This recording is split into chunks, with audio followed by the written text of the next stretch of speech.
మార్గళి మార్గశీర్షము శుక్లపక్షము శుభదినంబు సమకూడినది. నందయశోదల పుత్రుడైన శ్రీకృష్ణని గానము చేయగను. మనకు నాతుడని మార్గళి నోముకు ఇచ్చగించు వారలు రండి. భవసాగర తాపము దీరుటకు యమునా స్నానము చేయుదము.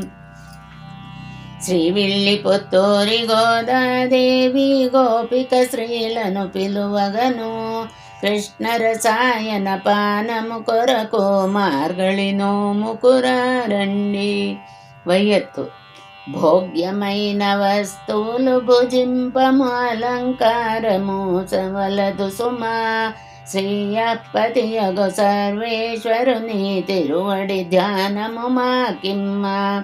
సన్యాసులకు బ్రహ్మచారులకు శక్తి కొలది దానము చేసి కొండెము చెప్పక కృష్ణ సన్నిధికి నోము నోచనూరండి.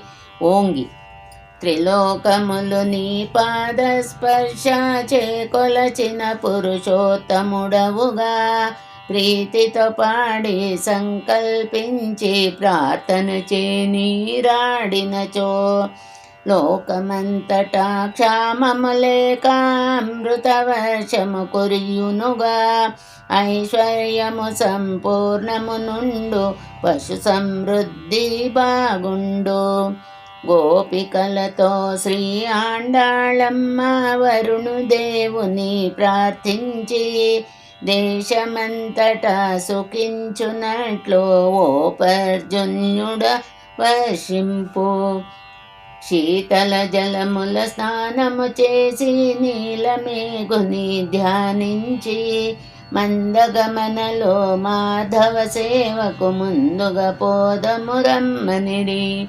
మాయనై ఉత్తర మధురలో అవతరించిన దామోదర తిరునామములు శుచిగా వచ్చి మనసా తలచి అంజలి చేసిన వారలకు అగ్నిలో పడిన దూది రీతిగా పాపము భస్మము చేయునుగా. ఆండాళమ్మ ఆణతిచ్చిరి అతివలందరికీ రీతి.